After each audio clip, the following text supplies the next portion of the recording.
Perfect. And with that, we'll pass over to Yves de Blick, who's going to give the first talk on ST4W. Okay. Do you have the presentation, or do you share my screen? You're welcome to share it. I can also share it. Yes. If you have gathered all the would you like me to share it, Yves? Yeah. If you have yeah, I have it. No worries. Merge the presentation. It will be perhaps easier. Yeah, of course. Just tell me when you'd like the slides to change. I'll just fill it out for you.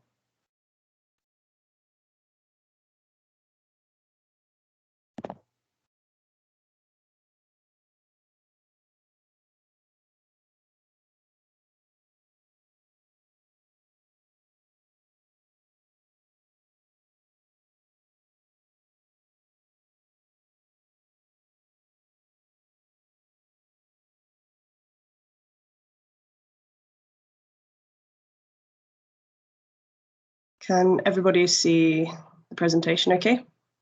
Yes. Wonderful. There you go, Yves. Over to you. Okay. Thank you very much, Claire. Yes, I will present our Interreg project Smart Track for Waterway. The main aim of this project is to foster the modal shift from road to waterway by the technology of hierarchical tracking. I will explain a little bit later what is this idea of hierarchical tracking. Next slide, please. We based our activity on an European consortium with a lot of people with different skills. Obviously, technological partners like universities, University of Eindhoven for University of Eindhoven and University of Duisburg, or research centers like CIRCOE or INLECOM, for example. Other IT companies like IT Optics, and very important typology of partners, people from logistics and people from waterway. We are in our consortium ship owners like Blue Line Logistics or Shipit. We have ports like Aropa Port or Brussels Port, Lille Port, and so on. And we need clients. Also, we have shippers in our consortium like Gober Materiaux or Rosens Béton. Next slide, please. The starting point of the project is the observation that inland waterway transportation has a lot of advantage. It's cost effectiveness main of transportation, eco-friendly, and it's an easy way to enter goods in dense urban areas. Next slide, please. But inland waterway is predominantly used for bulk in big volumes. If we want to enlarge the focus of inland waterway, it's important to have a look to packaged goods and in particular palletized freight. Next slide, please. But generally, palletized freight is carried by road. It's very simple to call a trucker and saying him, yes, I have 10 pallets to transport from A to B. If we want to use waterways, we have a couple of elements to take in account. At first, we need an additional transshipment, a couple of additional transshipment operations. The first kilometer generally by road, the last kilometer generally by road. It's the first point. A second point, we need to adapt vehicles and infrastructure for pallet handling. That's why we have in our consortium different ship owners with vessels adapted to pallet handling. On the photo, you can see the Zulu from Blue Line Logistics, And this Zulu is a small boat adapted to pallet transportation, particularly thanks to its onboard crane. Another thing, it's very important to be able to bundle several small volumes. When I said that Zulu is a small boat, it's a small boat, but it transports the equivalent of 10 trucks. Also, regarding the problematic of pallets, it's big quantities. That's why it's important to organize a complex logistic engineering in order to bundle these volumes in a multimodal context, because it's not only bundle volumes on the boat, but organizing the first kilometer and the last mile kilometer. Next slide, please. That's why we propose, in order to be able to organize in an easier way this bundling of volumes, we propose the idea of hierarchical tracking of goods. The question of tracking is well known. Tracking the vessel technologies exist. Tracking trucks technologies exist. Tracking goods like pallets is not exactly the same. We will not put a GPS device on a pallet, but simply putting a barcode label in order to register the last known position of the pallet. It's a way of tracking. The idea of hierarchical tracking is to collect and link all these different data from fragmented sources. And in order to answer a simple question, what pallet is transported in what vessel or in what truck? Thanks to that, we are able to propose a real-time follow-up of shipment, and in particular to provide to all the logistics stakeholders an end-to-end seamless visibility.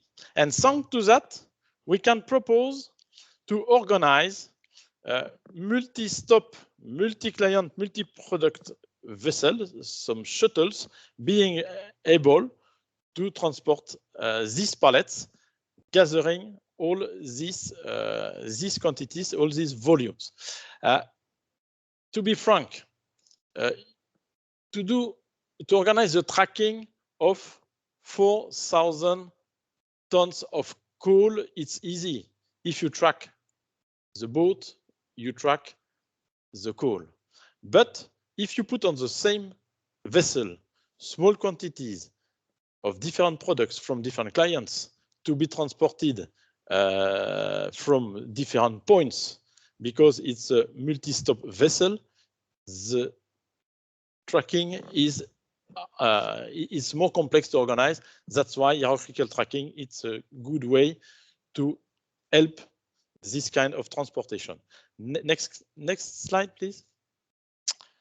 If we propose to collect information from different communities of stakeholders, community of the waterway, community of the road transportation, community of producers, it's important to harmonize these fragmented data. That's why our systems are based on standards, and particularly JS1 standards. JS1, it's a worldwide organism proposing standards for logistics, and it's important to implement data exchange based on standardized and secure information. Next slide, please. It's an animation, yes. Let's take an example. You have organization A with its own information system, like transport management system, warehouse management system, enterprise resource planning, and organization B with its own information system. These systems are not necessarily able to communicate directly. You can click, Claire, please. Yes. These different companies are exchanging goods.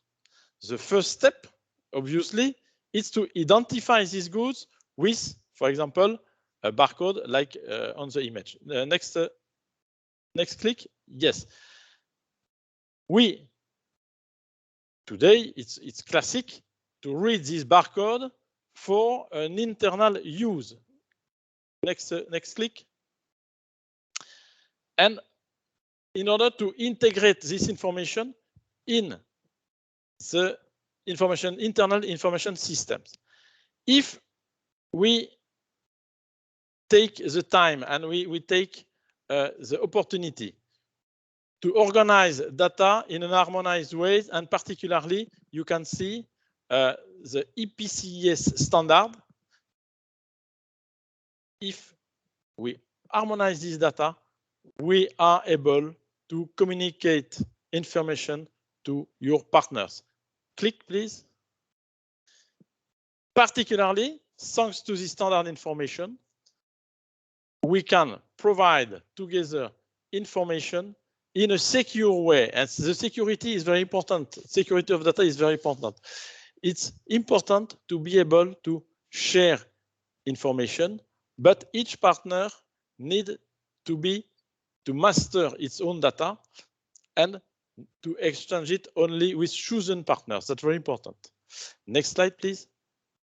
Obviously, point E, point B, it's a simplification in multimodal transportation. It's a lot of companies involved in the organization of the transportation, and each company needs to be synchronized with other companies and to exchange harmonized data. Next slide, please. We propose, thanks to this hierarchical tracking based on harmonized data, a real-time follow-up of shipment. We collect two kinds of data. At first, we need to collect information about the planning. And when this planning is executed, we need to collect information about the operations executing these plannings, that is tracking data. Thanks to this tracking data, at first, we propose to provide information about the status of the logistics unit. It's no idea to propose pallets on moving on charts. What is important is to know, the client needs to know the status of its order.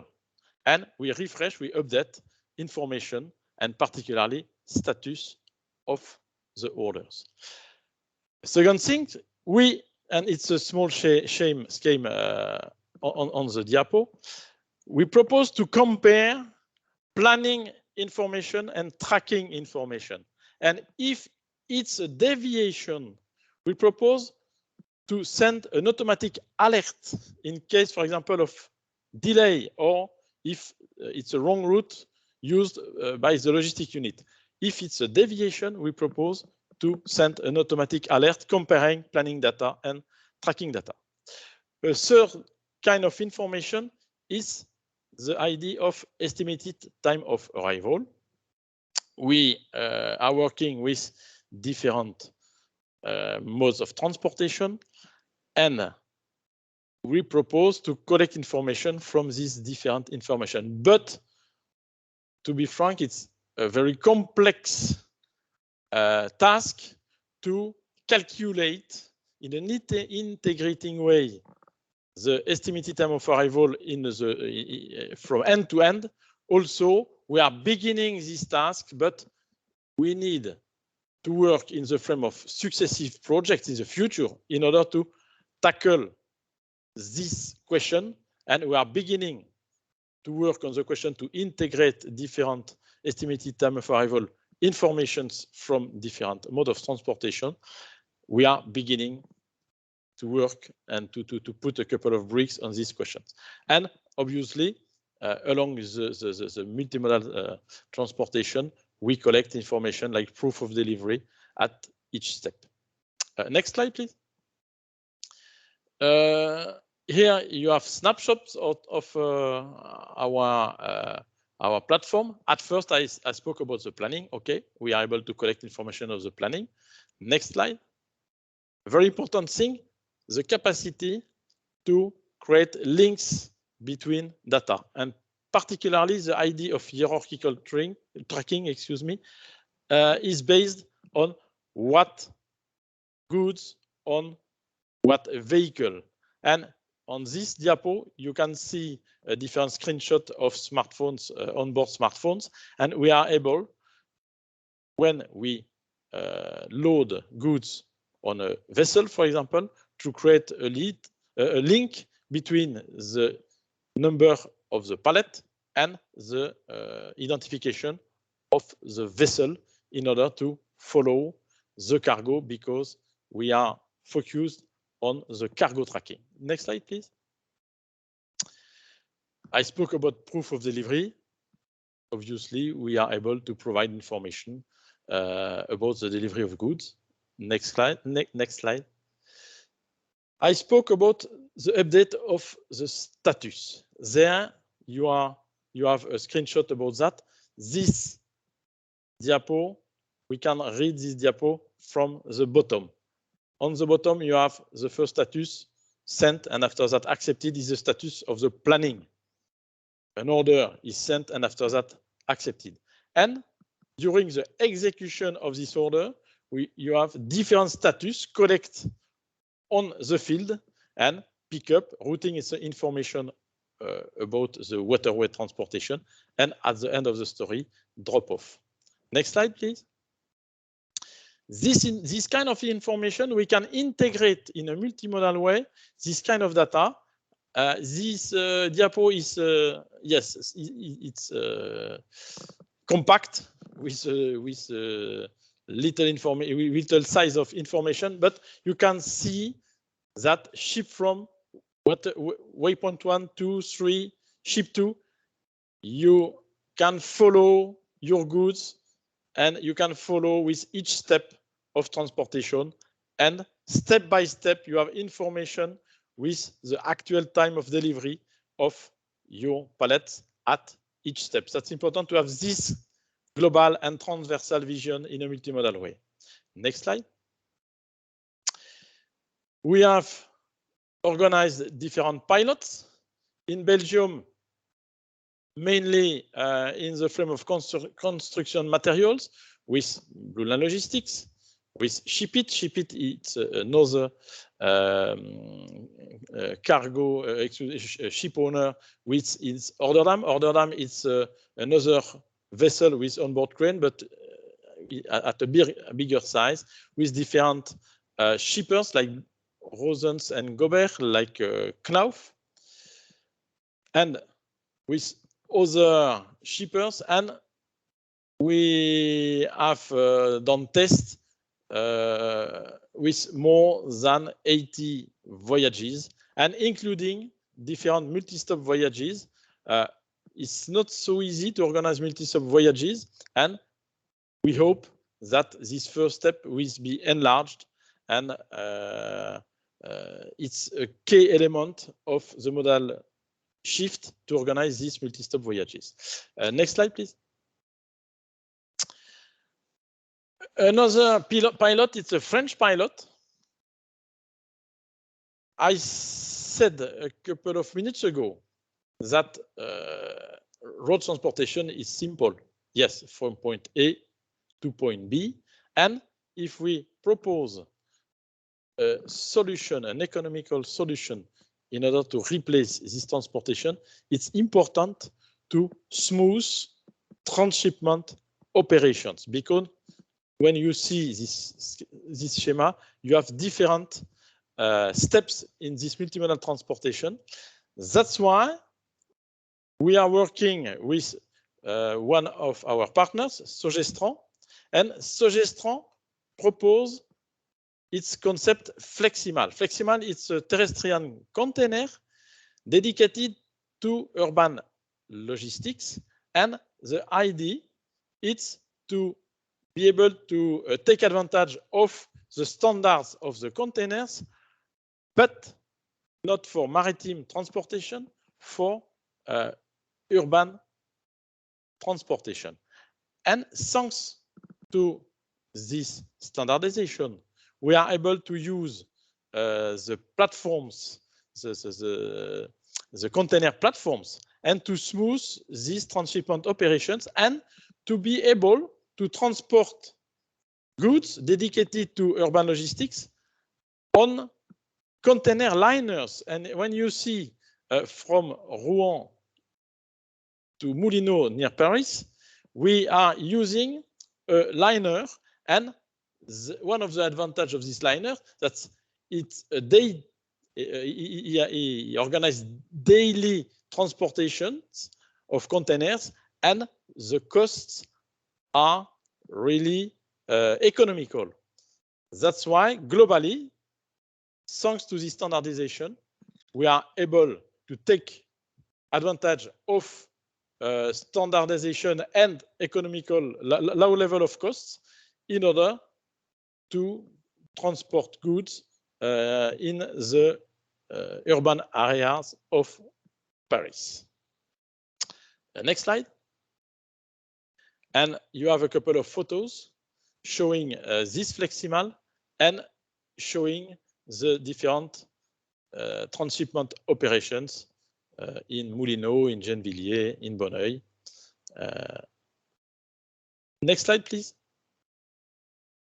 At the last step of our project, we propose to focus on urban logistics.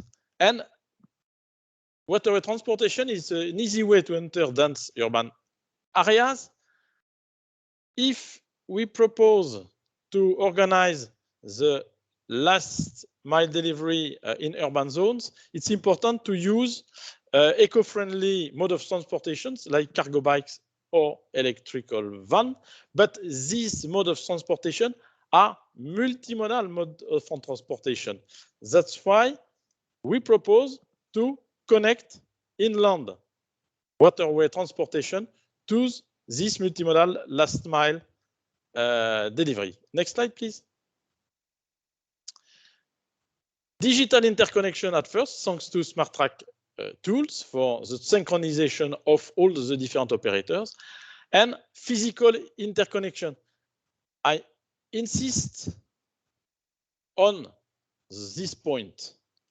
The physical interconnection is important. I spoke about the Fleximal helping to smooth the transshipment operations. Zulu with its onboard cranes or Otterdam with its onboard cranes are tools helping to organize transshipment operations for pallets. We integrate other innovations like the Green Wave. The Green Wave, it's a small electrical boat dedicated to urban logistics. And another important thing, in Brussels and Lille, we have urban hubs placed on the edge of the water. BCCC in Brussels, CMDU in Lille is very important, again, to organize in a good way the transitions between waterway and the last mile delivery in urban zones. Also, the physical interconnection, it's important to organize, integrating the synergies between all these innovations. Next slide. That's why we are combining waterway transportation and urban last mile delivery. And you have different photos with our different partners. And particularly, one very important point is circular logistics and the reverse logistics. We focus on waste, on empty crates. And you have in the bottom right, the example of beer. You have crates and empty crates being transported in a circular way. Also, entering goods in the cities, it's one point, and the reverse logistic is the complementary second point. In the frame of this last step of our project, we propose to organize test beds in different cities, Paris, Lille, Liège, Brussels, and Ghent, and we will continue to interconnect cities and inland waterway. I think it's my last slide. Yes. Okay, I finished with my presentation of this project. Thank you very much, Yves. We're going to save questions until after we've had the second ST4W presentation, which is on the multimodal urban days, and that's going to be given by Muriel Underand. So I'll pass over to you. Would you like to present your own slides? No, if you wouldn't mind. Yeah, of course, no problem. Give me 1 moment. It will avoid showing all my mess on my desk.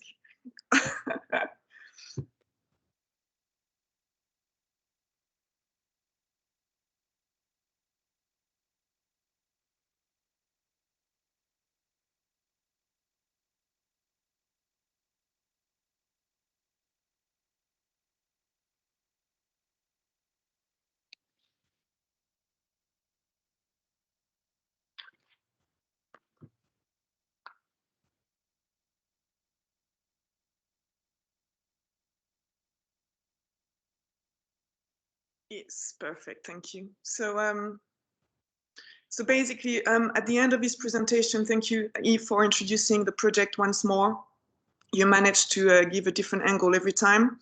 It's becoming clearer and clearer to me. The purpose of my presentation today is to focus mainly on the physical interconnection, on the mud days that happened that you referred to. So the physical interconnection means the innovative vessels and transshipment that happened during these mud days. Next slide, please. So as you referred earlier, Yves, one of the goals of ST4W is to better connect the inland waterway transport with the last mile in the cities, and this was made possible thanks to innovative solutions. And so in order to illustrate that, we organized 5 mud days, one in Liège, one in Lille, one in Brussels, one in Ghent, and one in Paris. Unfortunately, the one in Paris was postponed to the 29th of March, according to my information. This might change again, you never know, due to this COVID situation. But what I wanted to do, next slide please, today was to give you an overview, next slide please, of so what happened during these mud days, a quick overview. I'm not gonna dwell on them too much because Yves has already shown a lot of pictures. What I wanted to dwell on more was the positive aspects that were highlighted during these events, and also the areas for improvement that came up after that, and also what lessons we learned thanks to these events. So there was one in Liège in September, so as you notice, it was the last semester of 2021. The 2 happened in September, one in October, and the last one in Ghent was in November. Thank you, Claire, for the next slide. So the first mud day happened in Liège on the port of Montsaint on September 16th, and one of the goals was to introduce the Zulu barge that was created by Blue Line, a sister company of Sogestran. And that particular barge is made suitable for urban last mile delivery, because it can help transship, palletized goods thanks to its small size. It's 50 meters by 6.6 meters and has an onboard crane, which allows the transshipment and allows the smooth loading and unloading of pallets from the barge. Next slide, please. Another innovative solution was the Fleximal, also designed by Sogestran, which offers a very light, standardized, flexible frame with 2 different sizes of containers, 20 feet and 40 feet. It's easily foldable, and it's a frame, as you can see. It doesn't have any sides, so it's very good for construction materials, and it's dedicated to multimodal transport. It allows once again a smooth pickup and loading of pallets at the quayside by an eco-bike designed by Rayon 9. Next slide, please. So the positive aspects of these 3 innovation solutions: the Zulu barge is hybrid, so diesel and electric, so therefore it creates less pollutants. It has a small size, so it can navigate pretty much everywhere, and it's got an onboard crane. Its capacity can go up to 300 tons of goods. In regards with the Fleximal, it allows, as I said just before, a very smooth transshipment. It facilitates the last mile urban deliveries that we are trying to organize, and it meets the needs of flow consolidation and the reduction of transshipment costs. It allows the multimodal transport to be more competitive. And in regards with the EcoBike, it's electric and it simplifies the handling operation for the last mile deliveries in the city centers. Next slide, please. So where could we improve? What could be improved? As I said before, the Zulu is hybrid, so it's not 100% green yet, but Sogestran is aiming at developing a new sailboat that will be fueled by hydrogen, and it's called Zulu. It was created by a company called Zulu 06, and it will be ready at the end of, we're hoping, end of 2022, with a slightly larger capacity than the previous Zulu barge, as you can see, and a capacity of 300 square meters of loading space. So it's first, I think, this hybrid, hydrogen boat. The next mud day happened in Lille at the end of September, and it took place at the Multimodal Center of Urban Distribution in Lille. And it was another opportunity to present the innovative solutions that I mentioned before, except that the cargo bike was designed by a different company. So there was the Fleximal, the Zulu barge, and the BC Lift, the cargo bikes designed by Irby. Next slide, please. The positive aspect of this mud day showed that the CMDU of the Port of Lille was a very strong eco-mobility tool. It helped relieve the congestion from the city and therefore to optimize the last mile logistics. It's quite a good, it helped us notice that if you start bundling on barges, they could be the equivalent of floating warehouses. This mutualization of transport operation and the facilitation of transshipment will help us facilitate this last mile, this last mile facilitation that we're trying to put in place, and a smooth transition between the river to between the IWT and the last urban mile. So if we can connect the Zulu, the Fleximal, and Irby, it's one of the solutions that would allow us to do that. It will also allow us to curb this GHG emission and to reduce the road traffic. What was raised during this mud day is that we could use the barges to collect the waste and to bring the waste to the recycling spots, and therefore enhance the reverse logistics. So that could be a next step. Thank you. For the next slide. The mud day in Brussels took place at the end of October, and it took place on the Construction Consolidation Center, which is generally operated by ShipIt. This is a place where the construction material is delivered by a river, and it's being bundled, consolidated, and transported by truck by means of a just-in-time delivery construction site in the city of Brussels, in a center. Why is it? It's not an innovation in such, but it allows to the fact that it's consolidated in one place, a little bit outside the city, allows to lower the traffic into the city, the congestion, the noise, the pollution, and the carbon emissions. Next slide, please. During that day, there was a demonstration of the BC Lift by Airbike. And it was a demonstration of transshipment, a smooth transshipment from the Ode Dam, which is a barge with a crane on board, and directly onto the cargo bikes, which you can see on the pictures. Next slide, please.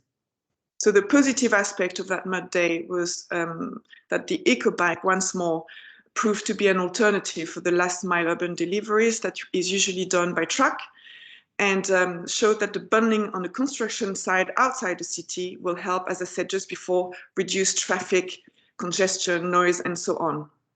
What could we improve from this situation? is that it's good news, we have a new consolidation site that is being built, I think, by the end of the year. And the link will be operated by smaller boats because the Oude Dam is too big to operate everywhere. There was also a concern about legislation. They believe that there's much improvement to be done yet, and that the mental shift of the shippers is not yet achieved. So there's still a room for improvement there. Thank you for the next slide. The last mud day before the Paris one happened in Ghent in November, and it was organized by Urban, I forget the name every time, sorry, Peter, Urban Waterway Logistics, and the city of Ghent and Vlaamse Waterway. And it introduced a boat with zero emission. It was an electric boat called Green Wave, with a capacity up to 15 tons, and it's 15 meters and by 4 meters wide. So it allowed the delivery of construction materials in places that are difficult to access. And this access was made possible by a telescopic crane. As you can see, the boat doesn't have an onboard crane, so that's why there was a truck that has a pretty big reach that allowed this transshipment to be possible in every part of the quays. Next slide, please. So the positive aspect was that this electric barge allowed to reduce the pollution, the noise, and the traffic. This boat will evolve as it is equipped and synchronized with a remote navigation system and traffic devices. So there's room for improvement there again. A future boat will be equipped as well with a ballasting capacity to avoid air draft problems when the boat is traveling with or without cargo. And they've noticed as well during this event that there is a growing awareness among the stakeholders that were present of the sustainable transport, the need for sustainable transport of building materials by waterway. So there's a will to support the sustainability of the project. We're hoping that we'll be able to commercialize this form of urban distribution in the next month or years to come. Next slide, please. So the areas for improvement during the Ghent mud was that, and I believe it's not the case only in Ghent, it's the case everywhere else, the waterways are still largely underused. Because the crane is not integrated on the boat, it created stability issues which still needs to be addressed. There's a need for dredging and sharing the aquatic space with other users. We notice still limitations of the public space use in urban centers, so this could also be addressed. We need to improve the last mile organization. As I said in the previous mud day, the regulations are still not up to date. There's still room for improvement, and the shippers still need to be cued into this mind shift, into this new way of operating. And the aim is to build a larger green wave boat that would be at that time 100% electric. Next slide, please. The lesson learned during these events, so the 4 events that I've mentioned, is that there is a need to green larger inland vessels, but this will be a difficult task, but not impossible. There's a growing awareness among the stakeholders that there's a need to green the last mile deliveries, despite the difficult mental shift that I mentioned. There's a need for improvement on the legislative front, and a need to develop the synergies between the various innovations that I mentioned before. Zulu, Fleximal, Oude Dam, Green Wave, and BC Lift. And all of these innovations, thankfully, they complement each other, they facilitate multimodal urban logistic, and hopefully make it as economical and virtuous as possible. Thank you very much for your attention. Thank you, Muriel.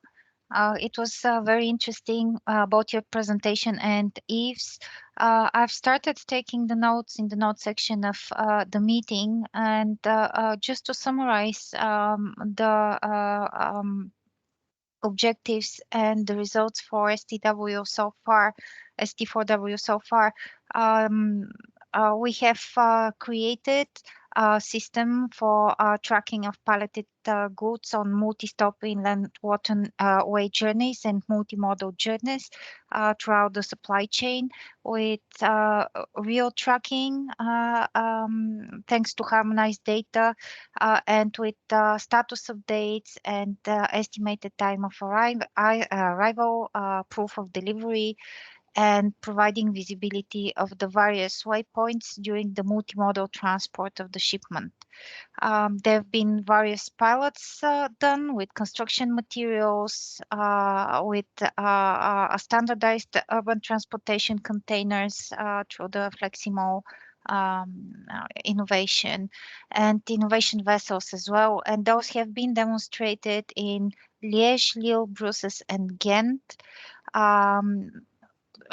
Things to highlight: barge for urban last mile delivery with integrated crane. Zulu was the name. Did I capture it correct? And Fleximo, foldable container for urban logistics, EcoBike and Urbi, transport bikes for green last mile logistic. And zero wave electric barge demonstrated in Ghent. Areas for improvement: independent loading and unloading solutions for the barges, larger green vessels, logistic legislation, and use of public spaces. The mental shift as well, I think. I don't know if you've... Wait, sorry, which one? The mental shift as also to be improved. Mental shift, yes. Thank you. Yes, that's very important as well. The consciousness of the users and the choice they make towards a more sustainable transport solution. Do you have any questions with regards to Yves and Muriel's presentation? Rick, you had one that is in the chat. Would you like to pass it to Yves? Yeah, no, thanks, Yves, for the insightful presentation, and congrats also on making it that far with the tracking and platform that you've developed on the pallet level. One thing which I was wondering, and we've done this, we're trying to do this at Smart Freight Center as well. One of the biggest challenges as well is like, can we also connect this to calculate the greenhouse gas emissions? And I wondered to what extent have you covered that at the pallet level, and match that to the fuel consumption, for instance, or if that was considered at all or not.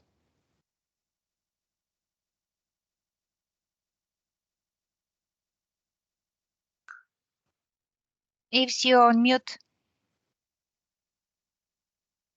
Or gone for coffee. Excuse me. Excuse me. Yes, if I understand well your question is about how we integrate the question of the calculation of eco-friendly transportation.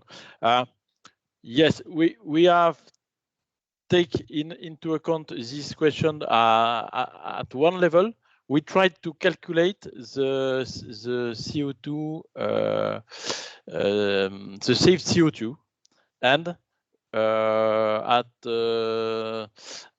this step we have calculated the saved CO2 at the level of 400 tons of CO2 with our 80 voyages. We have calculated. It was Logistics in Wallonia who had the responsibility to calculate it. Yes, I don't know if I answer completely to your question, but it was it was the way we integrated this question. Yeah. Now, I wondered, like, we see now a lot of the different shippers, as you mentioned also within your consortium, are now interested to understand the greenhouse gas emissions at the pallet level. So at the individual shipment, so how much emissions did it occur for this particular pallet from moving it from A to B? And I wondered if that's part of your track and trace platform, and how you've done that. how we follow the pallets is your question about the technical point or about what point of view? Now, how you calculate? Well, yeah, we can take it offline. How will you calculate the greenhouse gas emissions from it? So the CO2. Yeah. Yes. The base of calculation. Yes. In a multimodal. No. The calculation was only for the obviously the waterway part, and we compared the transportation by waterway and the transportation by road, the avoid transportation by road, and we compared these two modes of transportation in order to calculate this waste, this saved CO2. Yeah, okay. But that's the overall impact, but that's not a track and trace of the greenhouse gas emissions. No, the involvement of track and trace is indirect. The idea that track and trace help to organize multimodal, multi-stop, multi-client, multi-products shuttles, and having said that, we calculate the CO2 saved thanks to this waterway transportation, but it's not the tracking tools are helping indirectly. You understand? Yeah, indirectly. Indirectly. It's not. Yes, it's not automatically calculated per No. shipment. Yes. No. Can I make a suggestion to have a look, and I would like to have a further exchange about this, because I think it would be very relevant to implement how you can calculate greenhouse gas emissions at a pallet level directly, real time. Yeah, I can help you with that. Yes, it's important to. Yes, it could be a good idea to do that. Yes, but we don't calculate automatically. No, thanks, Yves. Okay. Okay. Are there any questions? Other questions for Muriel and Yves with regards to ST4W project? Hello, this is Ksenia from Port of Lille. Can I ask a question regarding the river information system that is a big European project of tracing barges across Europe? Does the project of tracking of pallets is going to at one point integrate this river information system? Because when you track barges, you also track pallets. Let's say you can also, let's say, calculate the emissions of CO2 if you know what kind of barge is traveling what kind of distances. So you can, let's say, estimate CO2 per barge and then recalculate, for example, the emissions per pallet when it comes to waterway. So Yves, how do you see the evolution of your let's say software of tracking and connection to the future river information system? At first, when I said that we collect tracking information from different sources, river information services is one of the sources. We are connected to Voies Navigables de France system. We are connected to Development Observatory system in order to collect geolocalization information of vessels. That's very important in order to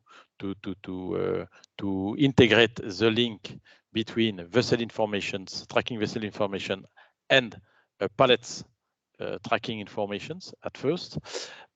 That's the existing step. Yes, after that, the second step we imagine is to integrate estimated time of arrival information. We are preparing these things, but I said that in the frame of Smart Track Waterway, we will not integrate completely these informations, but it will be the second step. It could be interesting in the future to collect informations in order to calculate automatically CO2 saving, the quantity of CO2 saved. But for the moment, we have not this element in our perspective. Okay, thank you. You're welcome, Ksenia.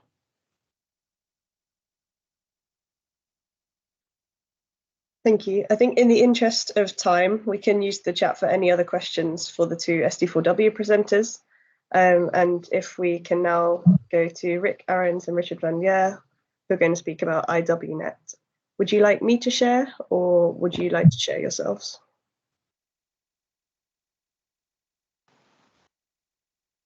I think you can share, Claire, please. Sure.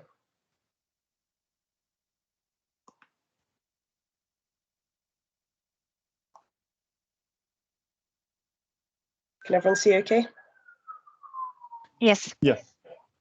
Yeah, so thanks Claire and Anna for organizing this this knowledge transfer between the three projects, and it's a pleasure to present from my side the IWNet activities in that sense.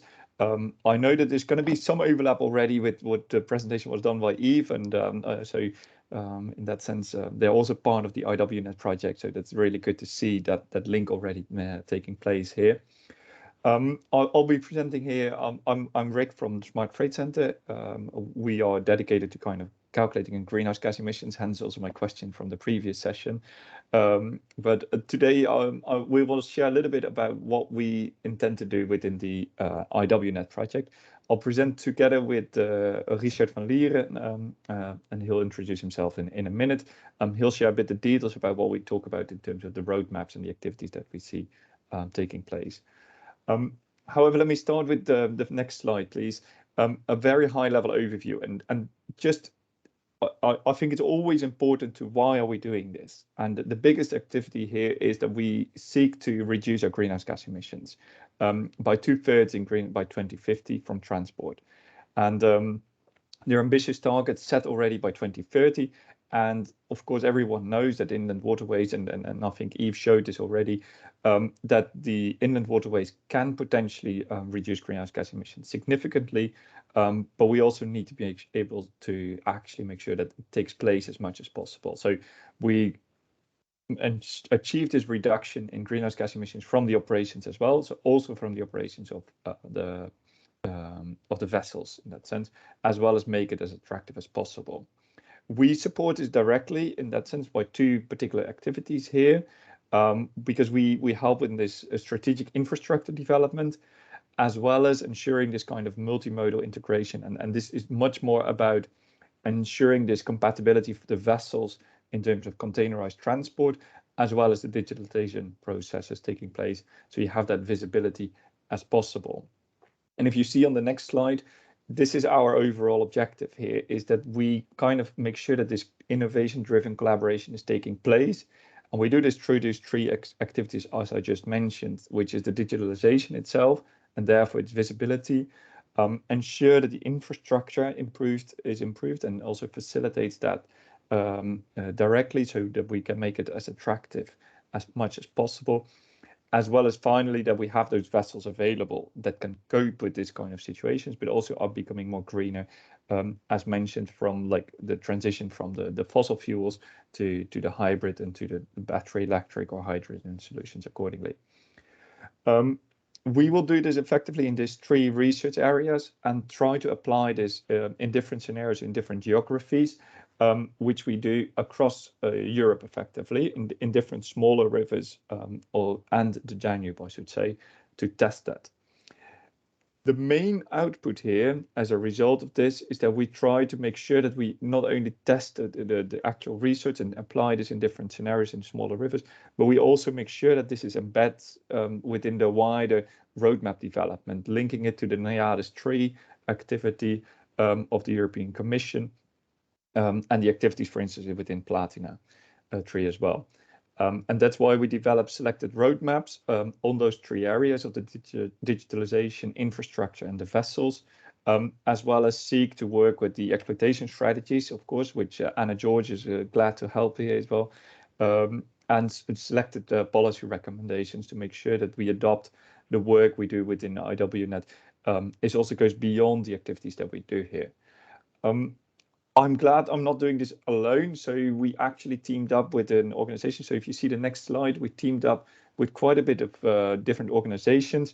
Some of you will be very familiar to you and are participating in multiple of those projects. And we try to be as the coverage of the project seeks to be as well quite on the European scale. So making sure that we have not only the big waterway rivers covered, but also in particularly the smaller rivers, such as the Weser in that sense. Now, the two challenges that we seek to address here, and the challenges, and we wanted to give you this kind of small background to it, if you see on the next slide, is the challenges that may hinder a modal shift towards inland water transport. And I'm glad some of those were already mentioned, and but there are different elements you could consider here. It's simply a lacking of awareness in that sense, and it's also the complexity of that. It's not necessarily easy to transfer from a road to the inland waterways. And you see this in this example here on the right top. It's very simple, of course. If you're from your factory to your distribution center or to your end customer, you can take a truck and it's direct, and that's easy. However, if you want to use a boat or a barge, you actually need to move first by road to the port, take the barge, and then move it back to your final destination as well. So it involves multiple handling of that particular container, good, pallet, whatever it is, which increases the, generally speaking, could potentially increase the cost because the handling costs are higher. However, the cost, of course, of the barge is much lower because it can handle much more freight in one go. That's why you need to make that calculation and impact and the business case accordingly. And that's why you need to make sure also you don't do this alone. You actually can cooperate with this in partnership. And I think that's where I really encourage that the presentation. I like that one from the previous one, which showed that if you have a single pallet, it's very difficult to achieve this because then a direct lane is nearly always more efficient. However, if you are able to cooperate with others and therefore use a barge to its maximum capacity or efficiently, you actually reduce the cost significantly. But that requires an effort and also a mental shift, as mentioned here before. So that's the biggest kind of, just as a backdrop to what we see here. And what we try to do here within IWNet is to, and you see this on the two slides, to kind of overcome two of those, of this particular issue. Is one, to facilitate multimodal transport. And you see this on the next slide, please. Which is to design and look into kind of, can we containerize transport, also facilitate this at the Danube in particularly. So we're designing, testing and designing new vessel design, as well as seeking to kind of, can we do data-driven navigability? Because especially on the Danube and the smaller rivers, the water levels are not as constant as, for instance, in comparison to the Rhine, where that's kind of relatively stable, or at least you can always navigate it necessarily. To make sure that that's done, so we tried this containerized transport, which is of course a much more easily concept for palletized goods and therefore for smaller SMEs and smaller carriers to take place. Secondly, we're looking to kind of look at the connectivity and visibility. And I'll mention a few things here on the back, but these are projects in its own right, but I don't want to do justice to it by just mentioning them here very briefly. But it's advancing the port call procedures, making them digitally. We do this together in, for instance, in the port of Bremen. The synchromodal booking platforms, allowing this kind of real-time visibility of this, and making sure that you actually can book a vessel or a barge in linking it to the road transport and making that visible. And then finally, we have the real-time tracking of the container transport as well taking place. And then a separate activity here, and given the focus of this particular webinar here, is that we have the urban and last mile delivery, which we are using, and we're looking to advance this autonomous barges actually in the case of Ghent. And that's, of course, linking to the work that's been done and previously mentioned by Yves and the team. So let me stop here for now and invite Richard to share a little bit more of the details of the corridors and how we apply these different solutions accordingly. Thanks, Rick. Indeed, let's continue to the next slide, Claire. Thank you very much. My name is Richard, by the way, and I work as an in-house consultant for Smart Trade Center to help them out with especially the roadmap development within the IWNet project. So continue the presentation. Initially, in terms of research and application scenarios, part of the IWNet project, we focus on specific corridors, displayed here in a map. So indeed, we have the test bed around Ghent, and we look for solutions and carry out tests around Brussels. The Danube has been mentioned, and the port hinterland connectivity between Brevenhaven and the Weser, and also the Spree-Oder waterway, but also with the intention to first bring the solutions we research within IWNet further on these corridors, and the idea to further expand to other waterways on the connected European waterway systems eventually. If we can continue to the next slide. From this slide onwards, we will look with a bit more detail to the specific solutions under research and tested in the so-called application scenarios in the IWNet project. And we will do so per focus area, starting with infrastructure improvements. These solutions are focused on the development and rollout of user-centric RIS services. And by means of, for instance, simulation, recommendations will be provided to improve the traffic management on the River Weser in Germany, and thereby create better navigational conditions that may lead to a model shift towards inland waterway transport for port hinterland supply chains of the Port of Bremen. The second application concerns a cost-efficient introduction of port digital application for instance, a berth allocation, and also the provision of shore power supply to inland vessels in the port, along with some other services offered in the port, with the idea to make a visit to the port from the perspective of the barge operator more user-friendly. Proceeding to the next slide, here you have a map of the Port of Bremen and the location of the city of Bremen along with the Weser River. Currently, inland waterway transport is specifically used to transport containers with regular services between the Port of Bremen and the freight village in Bremen, in the city of Bremen. Along with also some other goods being transported, agricultural goods, construction materials, metal scrap, steel, and distributed within the region. Until recently, there was quite a substantial amount of coal being transported as well. This flow was quite significant, but due to federal regulations in Germany, this is reduced considerably. While it's fair to say that there's still a lot of potential to transport more via inland waterway transport on this corridor. But at the same time, we should realize there's also strong competition with both road and rail transport. But if infrastructural bottlenecks could be addressed and services for users in the Port of Bremenhaven improved, actually logistics operators are positive that inland waterway transport could become more competitive, and inland waterway transport could increase in share. Then on the next slide, looking more specifically at the infrastructural bottlenecks on this corridor. In the last 40 years, quite some improvement works have been carried out to improve the navigability of the Weser River.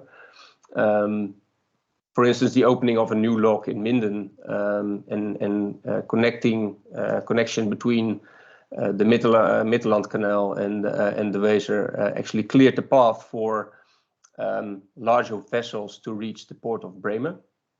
However, more concentrating on the middle Weser, there are still sharp bends and shallow sections there that restrict the passage of larger motor vessels up to a size of 110 meters, which is allowed. But also even for smaller vessels up to 86 meter used on this corridor, there are still restrictions that cause have their effect on IWT supply chains on this corridor. For instance, also the single lock chambers on most of these locks on this corridor further add to delays on the corridor, which could be improved if corridor planning would be introduced. And go to the next slide. What is the approach and innovation focus in this application scenario? We have the Port of Bremen as participant of IWNet, and I also have seen them that they are present in this session. So that's very good. Maybe they can also contribute after this presentation and share their views. But the Port of Bremen, together also with other partners in the project, they are working on creating better conditions for inland waterway transport operators to realize in the end a larger share of inland waterway transport in the regional transport matrix. Where currently communications between the Port Authority and barge operators still happen on short-term basis via VHF or via email. Actually, a digital port application will be developed and used for berth planning and also for smart use of offshore power. And secondly, also by means of simulation, the benefits of lifting infrastructure bottlenecks are researched, and strategy can be developed to reduce waiting times on the corridor, to improve the predictability and reliability of inland waterway transport services on the port hinterland corridor, which all in combination could lead to a reduction of the administrative burden for barge operators, and also could facilitate the use of larger vessels and also improve the monitoring of shore power usage. And all combined could also lead to lower transport costs, potentially leading to higher inland waterway transport shares, with also some external benefits that can be expected by burning less fuel and then saving greenhouse gas emissions. Proceeding to the next focus area of IWNet, digitalization. This is focused on introducing synchro model solutions to match supply and demand, and thereby increase modal shift in the urban transport markets. Tests will be done with small vessels to attract also pelletized cargo from road to inland shipping, and thereby continuing also on the results of ST4W, with the aim to reduce road transport in urbanized city centers. The results are not only applicable to the cities that we are currently exploring, but also to other cities with a waterway connection in Europe. Secondly, also a case study is launched to shift containerized cargo from road to inland waterway transport on the Danube, as Rick also mentioned. This has been actually subject to study for several decades now, but the business case and partners involved within IWNet this application scenario actually show some promising results. So actually a shift may happen during and after IWNet. Then going to the next slide on the scenario setup for the urbanized transport use case. The objective is to integrate inland waterway transport service in these urban supply chains and shift cargo based on providing reliable services and optimized planning of resources. To achieve this, IWNet will work on optimization of the planning of barges by, for instance, pooling of services and consolidation of different flows, and providing real-time information in the entire supply chain based on blockchain technology, and building upon results, amongst others, of ST4W. The use case within IWNet will further focus on elements like proof of delivery, informing on late delivery, and the damage of goods, and also a suspicion that of a cold chain failure. And furthermore, also data-driven reassignment of a transport order due to an unexpected event in the supply chain, which is effectuated by means also of this Syncro model planning tool. If we go to the next slide, and also again building upon the previous presentations, quite some research has been done. And it's now time also to allow for the next step in this use case in IWNet and test applications in real life. 2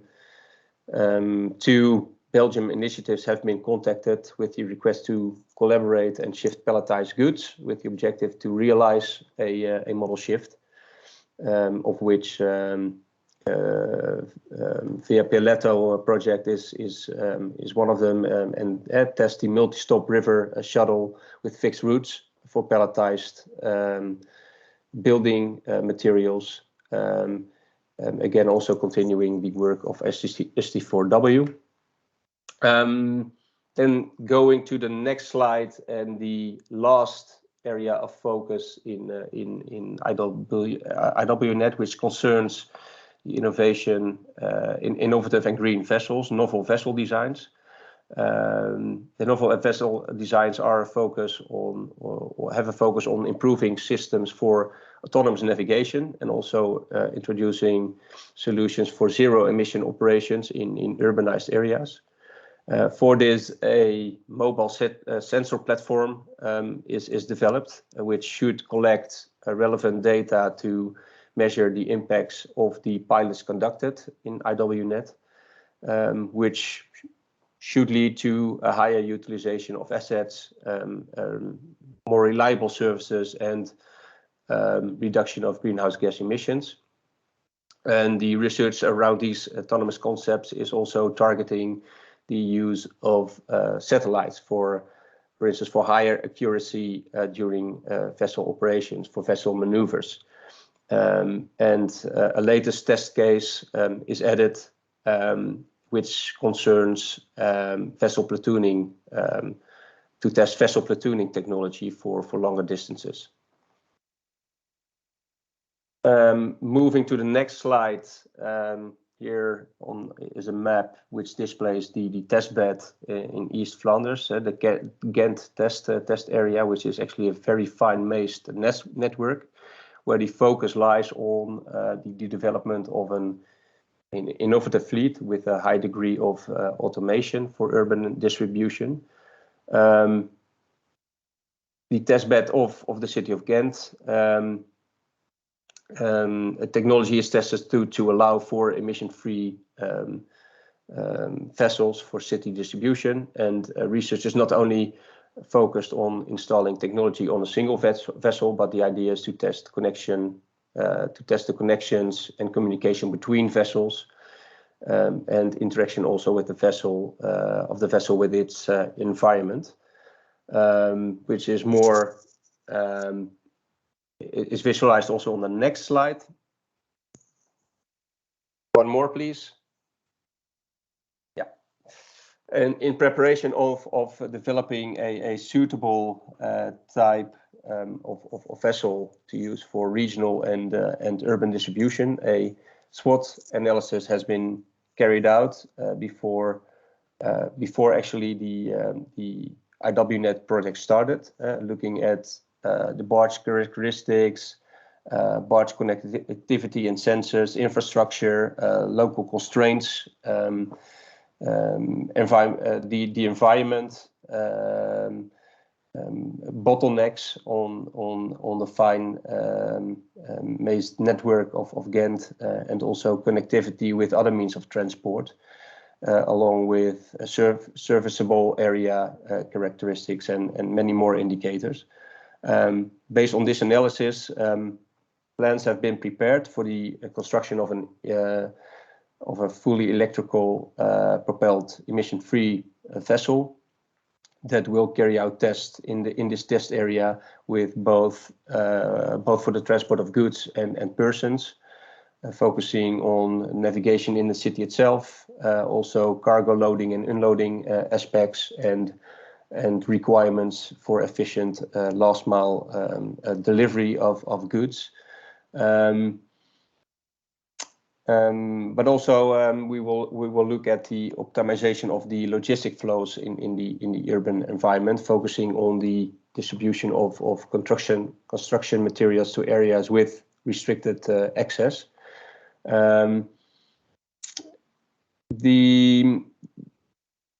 Another aspect is the deployment of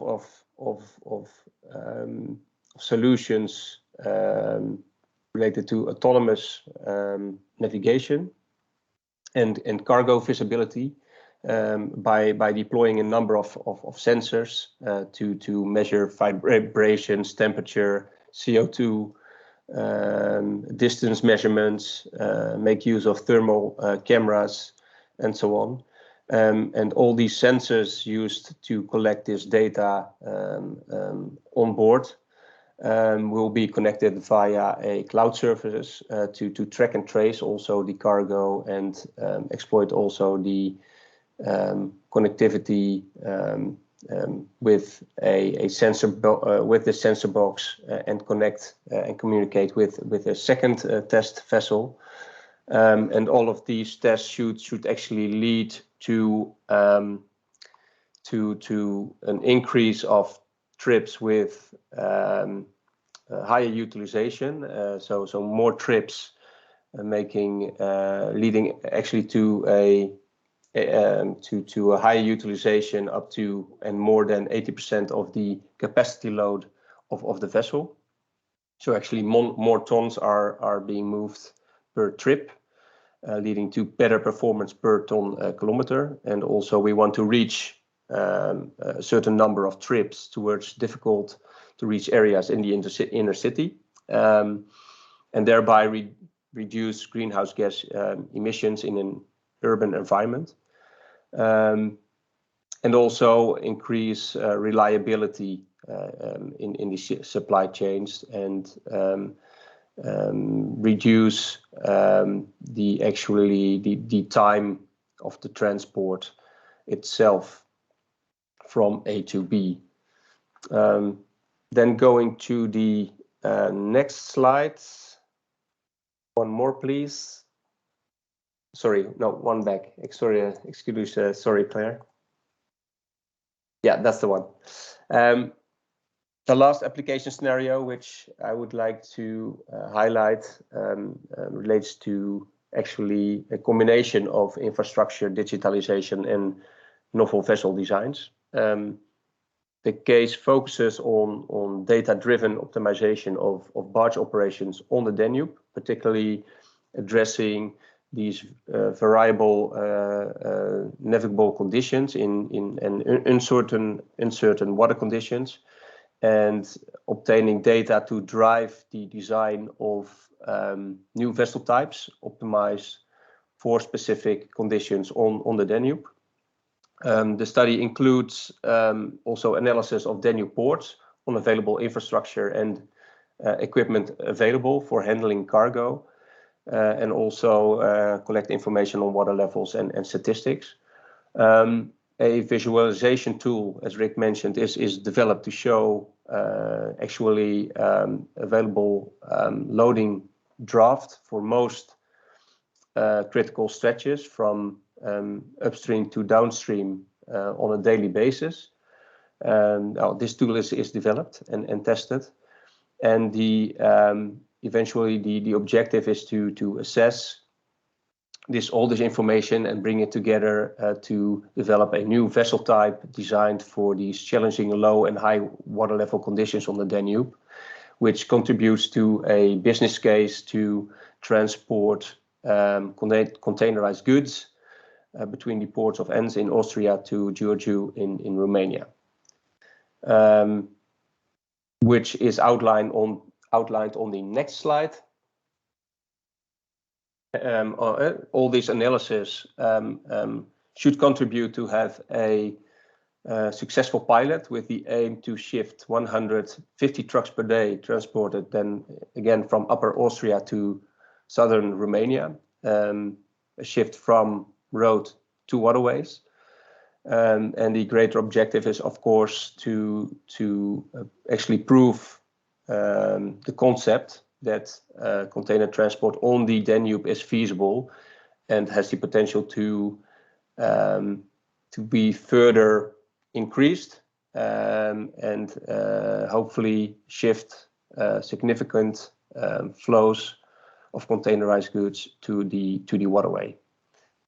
Then moving to the last slide and to conclude, let's take it back again to the initial challenges that hinder model shift. By means of solutions related to infrastructure in the form of deployment of and also better access to regional river information services data and traffic management. Also by means of testing and deployment of tools for secure information and resource sharing to allow for synchro model planning and services, and by means of smart and clean vessels deployment in urban environments, and targeting new markets in challenging navigational conditions. IWNet solutions target basically to bring down transport cost and increase the reliability of inland waterway transport services, and thereby improve the integration of inland waterway transport in door-to-door supply chains. And all of this, of course, should contribute to targets on European level to realize model shift and greenhouse gas emissions, which is the primary objective also of IWNet.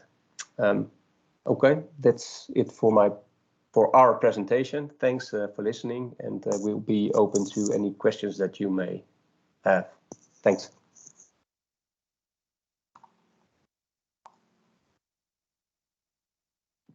Thank you. We can reach it.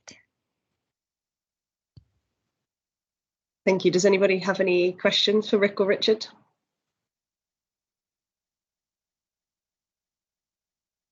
If not, I can ask a quick one, and then we can move to the coffee break. I know everybody will be itching to move about for a little bit.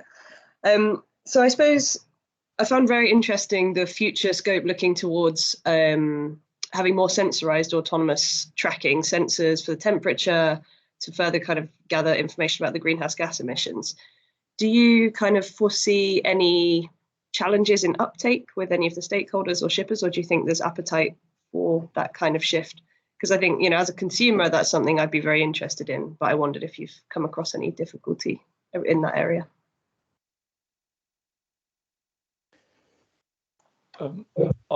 Yeah, go ahead, Richard. You go first. Go ahead.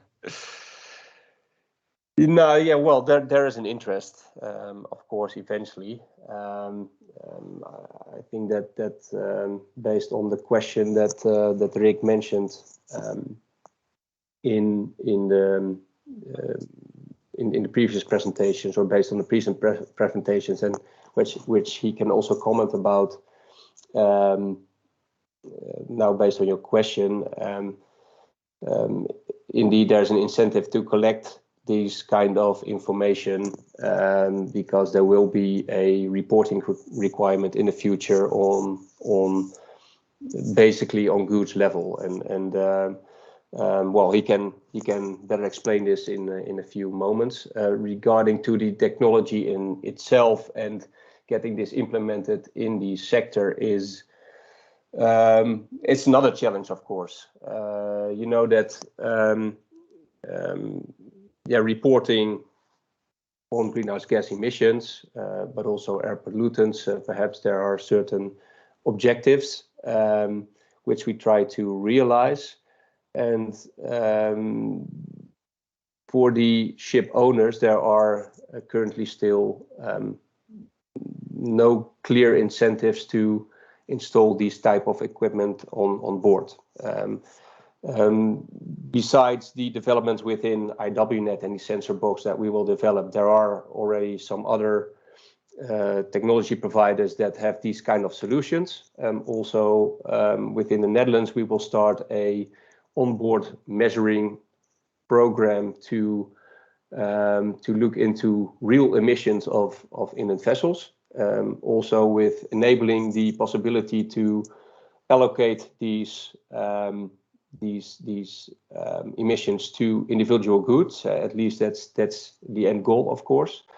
And also look into the potential to link this to an emission label, which will be introduced for inland vessels in the future, which may also help to initiate the greening objective and the introduction towards technologies, cost-efficient technologies to reach these zero emission goals by 2050 in the future. Then maybe Rick, maybe you can mention something about the reporting part. Yeah, so just to kind of add to what Richard was saying in that sense, and I'm sure that Nick will comment on this as well, but is that we see a tendency that all of the technologies think of like, okay, well, let's move to using operational data to calculate and report the greenhouse gas emissions, and therefore go down to the parcel level and really get that information. And I think it's only to the benefit of showing the benefits of then the inland waterway transport. Like if you ship a parcel via a barge and you are able to use that barge to right occupancy, then you actually can show that to the ones that are the fleets, the ones who are shipping it across the across Europe, for instance, or even in a wider sense. So it's just adding that visibility here. But that doesn't discharge, of course, all of the other challenges, which I think, and that's why I really appreciated the presentation from Eve in that field. Like, you also need this track and trace and the visibility in terms of the synchromodal booking platforms, etc., to make it work. But for shippers to send their goods, it's just as important to see that visibility and to make this conscious decision. Then I'm not shipping it by road, but I'm going to ship it by a barge. This will take me 2 days longer. However, my emissions have reduced by 80%, 90%, depending on how long you're using the barge, etc. But Nick, I'm sure you want to say something here. If I may have a small contribution, still small addition on the technical part. It's also if you look at real onboard emissions and allocating them eventually to the supply chain of the shippers itself, starting with the barge itself and the type of innovations and the type of equipment that you need to install to go from estimated values to real emission measurements, that those kind of investments are really significant. You have to install these flow fuel sensors and really calibrate for the temperature, and then you have a certain investment up to, for instance, 10,000 euros to be able to really collect data on emissions of your engines, on your main engines. But then you also have, you know, auxiliary engines that you need to connect, and that's only for CO2. Then you also have certain tools to collect information for NOx. So, and then it all adds up to the total investment. So it's not an easy fix alongside with all these kind of investments that are upcoming for the barge owner in terms of investing in green technology, but at the same time showing real emissions, and at the same time also looking into innovations and investments related to the digitalization of transport itself and the supply chain. So yeah, quite a lot of ground to cover here before we get there for sure. Over to you, Nick.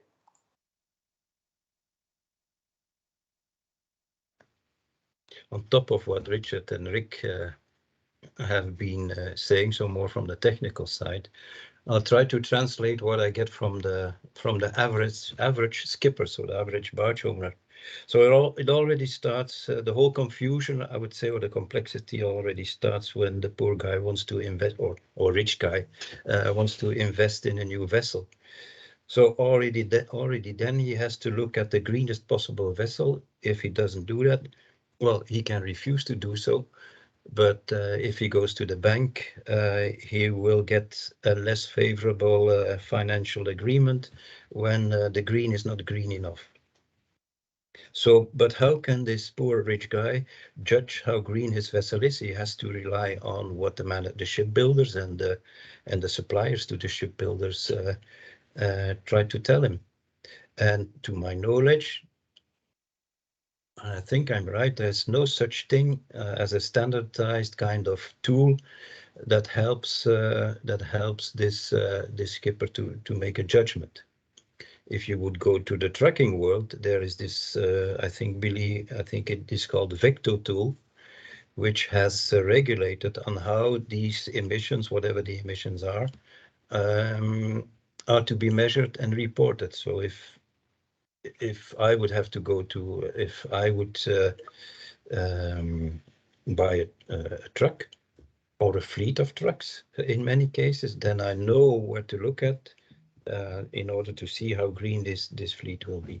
So that's one problem, one challenge. The second challenge, so once you have this vessel and it's called a green one, then you have to start measuring how it operates and how this thing behaves when in operation. And then you start to have these technical complexities that Rick and Richard have been telling about, and where there is no clear solution yet. And then you need, once you have this, you need to have this kind of tool in order to be able to tell the ports and terminals how green you are. If not, you pay a higher fee, or the port dues will be higher, or you're not even welcome. That's the second level. And then the third level are the bloody customers of yours, whose goods you ship. And these bloody customers, if you don't pay attention to it, they all come up with their own kind of views on this problem. Rick knows and Richard know, Glek has been working together with Civic, so the big chemical industry. They have their own ideas on how green and what the standard or default values or non-default values would have to look like.